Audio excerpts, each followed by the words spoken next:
ये बात है 1570 साल पहले की, जब रोमन एम्पायर पर कई बारबेरियन ट्राइब्स ने हमला कर दिया। बारबेरियंस और हंस ने रोमन एम्पायर के कई शहरों पर हमला करके खूब तबाही मचाई। वहां रहने वाले लोग जान बचाकर भागना चाहते थे, लेकिन एक तरफ एड्रियाटिक सी तो दूसरी तरफ ट्रेनियन सी उनका रास्ता रोके हुए था। उनके पास एक ही ऑप्शन बचा था, लिहाजा उन्होंने समंदर में बने करीबी आइलैंड्स पर भागना शुरू कर दिया। वहां पहुंचकर वो हमलों से तो बच गए, लेकिन ये आइलैंड्स साहिली झील में बने थे, जिनकी मिट्टी इतनी नरम थी कि इंसान भी उसके ऊपर नहीं टिक सकता था। पर सभी मुश्किलात के खिलाफ जाकर इन लोगों ने यहाँ पर ना सिर्फ बसेरा किया, बल्कि एक के बाद एक इंजीनियरिंग के कारनामे दिखाकर बिल्डिंग्स, कैनाल्स और यहाँ तक के ब्रिजेस भी बनाए। यही वो शहर है जिसे आज दुनिया वेनस के नाम से जानती है। बावजूद इसके कि यहाँ पर ना रोड्स थे, ना जमीन और ना ही पीने का साफ पानी, लेकिन फिर भी वेनेशियंस ने इसको सबसे पावरफुल सिटी बना कर दिखाया। पर आखिर ये सब मुमकिन कैसे हुआ? वो छोटे आइलैंड्स जिन पर खड़ा होना भी मुमकिन नहीं था, वहाँ इतना बड़ा शहर कैसे खड़ा किया गया, वो भी करीब 1000 साल पहले। जेम टीवी की वीडियोस में एक बार फिर से खुशामदीद। नाजरीन, रोमन सिटीज छोड़कर जो लोग शुरुआत में इन आइलैंड्स पर गए थे, उनके पास यहाँ रहने का कोई ठिकाना नहीं था। नरम गारे जैसी जमीन जिस पर कोई भी चीज रखने से वो अंदर धंसने लगती थी। उस वक्त कई लोगों ने वापस साहिल पे जाने का मशवरा दिया, लेकिन वापसी का मतलब था मौत। बारबेरियंस और हंस नॉर्दर्न यूरोप के कुछ खाना बदोश कबीले थे, जिन्होंने रोमन एम्पायर की कमजोरी का फायदा उठाते हुए यहाँ पर हमला किया था। उस वक्त हालात इतने गंभीर थे कि इन नरम आइलैंड्स पर रहना ही इनकी मजबूरी बन गया। साहिल से 5 किलोमीटर दूर 150 से भी ज्यादा छोटे छोटे मार्शी आइलैंड्स थे, पर इन सभी का एक जैसा हाल था। इसी दौरान रेफ्यूजीज में से एक शख्स जमीन के अंदर धंसता जा रहा था। अपने आप को बचाने के लिए उसने अपनी बोट के चप्पू को जमीन में गाड़ा तो वो कई फुट नीचे जाने के बाद बिल्कुल ठोस हो गया। यहीं से इनको आइडिया आया जो बाद में वेनस सिटी की बुनियाद बना। यहाँ से चंद किलोमीटर दूर जहाँ आज का क्रोशिया है, वहाँ के जंगलात से दरख्तों के तने लाए गए और इनको मार्शी आइलैंड्स पर ठोक ठोक कर अंदर गाड़ा गया। तकरीबन 5 मीटर नीचे जाने के बाद ये तने जमीन की सख्त मिट्टी में जाकर अपनी ग्रिप बना लेते थे। इनको एक दूसरे के करीब करीब अंदर ठोका जाता ताकि एक स्टेबल प्लेटफॉर्म बन सके। पाइल्स को अंदर डालने के बाद इनके ऊपर का हिस्सा काटकर लेवल किया गया और उसके ऊपर लकड़ी के तख्ते बिछाए गए ताकि पूरा लोड पाइल्स में बराबर डिवाइड हो सके। इस फाउंडेशन को पानी के लेवल से ऊपर उठाने के लिए स्पेशल लाइम स्टोन के ब्लॉक्स रखे गए। ऊपर पत्थरों का लोड और नीचे 5 मीटर लंबे वुडन पाइल्स। ये सिंपल कॉम्बिनेशन एक मजबूत फाउंडेशन बनाने के लिए काफी था। लकड़ी के तने जो अब पानी के अंदर थे, वो फूलकर एक दूसरे में टाइट हो गए और इनके बीच हवा गुजरने की जगह भी नहीं बची।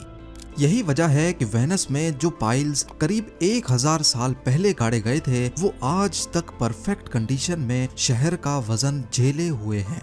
फाउंडेशन डालने के बाद इसके ऊपर बिल्डिंग्स बनाने का काम शुरू किया गया। शुरुआत में वेनेशियंस ने लकड़ी के घर बनाए, लेकिन कुकिंग वगैरह के दौरान अक्सर इनमें आग लग जाती थी। बाद में ईंटों का इस्तेमाल भी शुरू हो गया।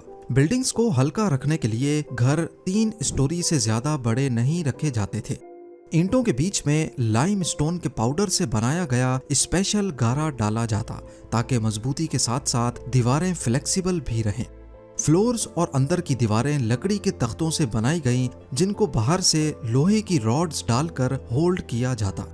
ये आइडिया वेनेशियंस में काफी फेमस हो गया और देखते ही देखते इसी तरीके से आइलैंड्स घरों से भरते गए। नॉर्मली शहर बाहर की तरफ फैलते हैं, लेकिन वेनस अंदर की तरफ फैलने लगा। पहले ऐसा होता था कि एक आइलैंड से दूसरे आइलैंड में जाने के लिए सिर्फ बोट्स का ही सहारा होता था, लेकिन बाद में जब आबादी बढ़ने लगी तो आइलैंड्स करीब से करीब होने लगे और अब इनके बीच कम पानी में घोड़ों पे बैठ के भी आइलैंड्स क्रॉस हो सकते थे। वेनस सिटी में अब सबसे ज्यादा जरूरत इन आइलैंड्स को आपस में कनेक्ट करने की थी। पहले 500 सालों तक ये आइलैंड्स आपस में कनेक्टेड नहीं थे। लेकिन जब आबादी काफी बढ़ गई और कारोबार की रेल पेल होने लगी तो यहाँ का बिजनेस हब, जिसे रियाल्टो कहा जाता है, सबसे पहले यहाँ एक सिंपल लकड़ी का ब्रिज बनाने की कोशिश की गई। इस ब्रिज को पॉन्टून ब्रिज कहते हैं, जिसमें फ्लोट्स की मदद से गुजरने का रास्ता बनाया जाता है। इस ब्रिज से रियाल्टो तक पहुंचना तो आसान हो गया, लेकिन क्योंकि ये फ्लोट्स के सहारे खड़ा था, इसी वजह से काफी हिलता रहता था और अक्सर लोग इसमें से गिर भी जाते थे। बाद में यहाँ लकड़ी का परमानेंट ब्रिज भी बनाया गया, लेकिन ईयर 1310 में हंगामा आराई की वजह से इसको आग लगा दी गई।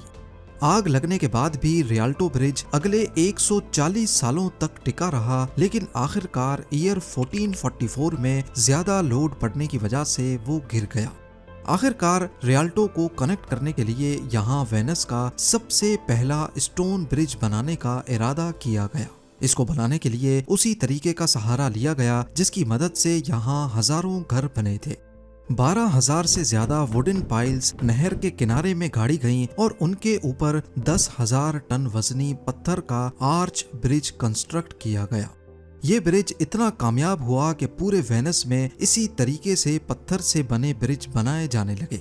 आज भी ये ब्रिज उसी मजबूती से खड़े लोगों के हजूम का वजन बर्दाश्त कर रहे हैं।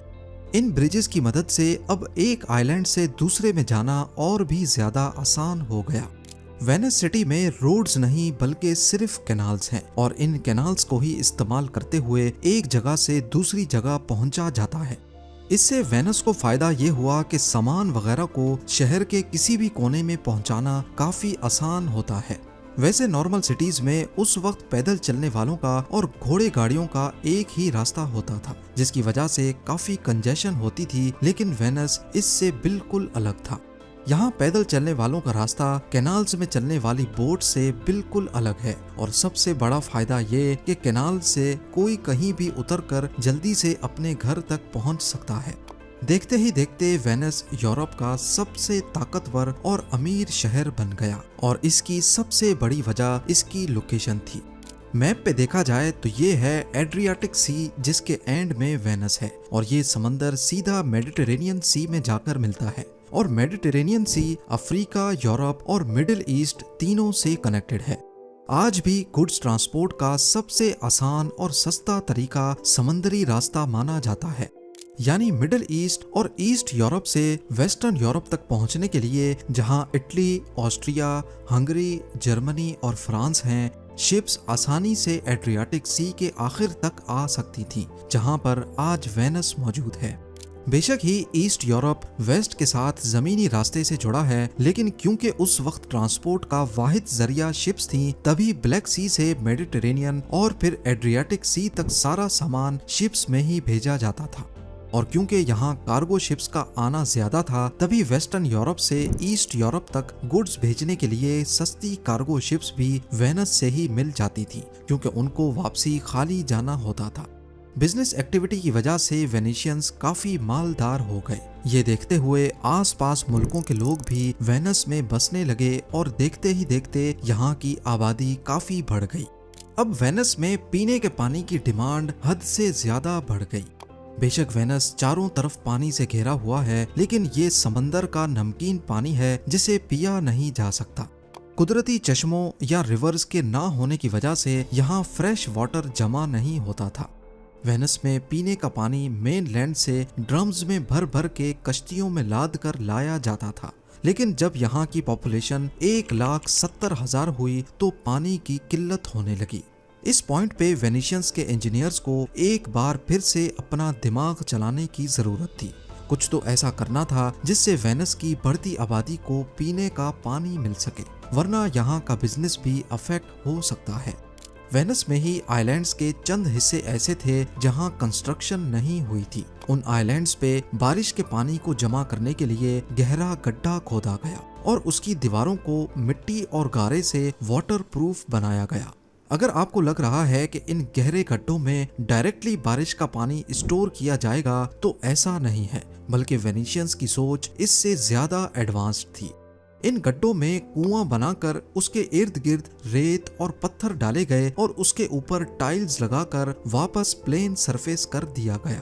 सरफेस पे कुछ सुराख छोड़े गए जिसमें से बारिश का पानी अंदर जा सके।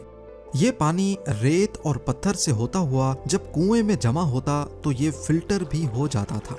पानी की फिल्ट्रेशन का ये नेचुरल प्रोसेस है। बारिश का पानी जब पहाड़ों से चश्मों की सूरत में नीचे आता है तो पत्थरों और मिनरल्स से गुजरकर वो बिल्कुल साफ पीने के काबिल हो जाता है। वेनिशियंस का ये फिल्टर सिस्टम इसी बुनियाद पे काम करता था। लेकिन सवाल ये है कि इतने छोटे से एरिया में आखिर कितना ही बारिश का पानी जमा हो पाएगा। इसके लिए आसपास घरों की छतों पे पाइप्स लगाए गए जो बारिश के पानी को सीधा इस फिल्टर में डालने का काम करने लगे। ऐसे पानी की कलेक्शन के लिए सरफेस एरिया भी बढ़ा दिया गया। देखते ही देखते वेनस में 600 से ज्यादा छोटी बड़ी फिल्टर वेल्स लगा दी गई। 10 से 12 घर आपस में मिलकर एक ही फिल्टर वेल शेयर करने लगे। वेनिशियंस ने एक बार फिर से अपने शहर को बचाने के लिए एक मास्टरपीस तैयार किया, लेकिन अभी भी वेनस में एक बड़ा मसला मौजूद था, सीवरेज। नॉर्मली शहरों में अंडरग्राउंड सीवरेज लाइंस बिछाई जाती हैं जो वेस्ट को शहर से दूर लेकर जाती हैं, लेकिन वेनस में ग्राउंड ही नहीं तो सीवरेज लाइन कहाँ बिछाई जाएंगी। अभी तक वेनस में लोग वेस्ट को कैनाल्स में ही फेंक देते थे, लेकिन जिनके घर के सामने से डायरेक्टली कोई कैनाल नहीं गुजरता था वो अपना कचरा पाथवेज पर ही फेंक देते थे। इसकी वजह से ये पाथवेज अक्सर औकात बदबू से भरे रहते। 16th सेंचुरी में वेनिशियंस ने घरों से वेस्ट कलेक्शन के लिए नालियां बनाई जिनकी मदद से वेस्ट सीधा कैनाल्स में जाकर गिरता था। ये नालियां कैनाल के नॉर्मल लेवल से ऊपर रखी गईं, जिसकी वजह से नालियों का लिक्विड वेस्ट उसी वक्त कैनाल्स में गिर जाता था, लेकिन सॉलिड वेस्ट वहीं नाली में रह जाता था। फिर हाई टाइड के वक्त जब कैनाल्स का लेवल बढ़ता तो पानी नालियों के अंदर मौजूद सॉलिड वेस्ट को कैनाल्स में खींच लेता था। समंदर में दिन में 2 मरतबा हाई टाइड आती है और ऐसे दिन में 2 मरतबा नालियां खुद साफ हो जाती थी। हाई और लो टाइड्स की वजह से दिन में 2 मरतबा समंदर का पानी वेनिस के कैनाल्स में दाखिल होता और पॉल्यूटेड पानी की जगह ले लेता। ऐसे न सिर्फ घरों की नालियां बल्कि वेनिस के कैनाल्स भी साफ रहते, और क्योंकि ये सॉल्ट वाटर है जो कि डिसइंफेक्टेंट के तौर पे भी काम करता है। आज भी वेनिस में यही सीवरेज सिस्टम काम कर रहा है। हैरत अंगेज तौर पे 1000 साल पहले जिस इंजीनियरिंग की बदौलत वेनिस को बनाया गया था वो आज तक काम कर रही है।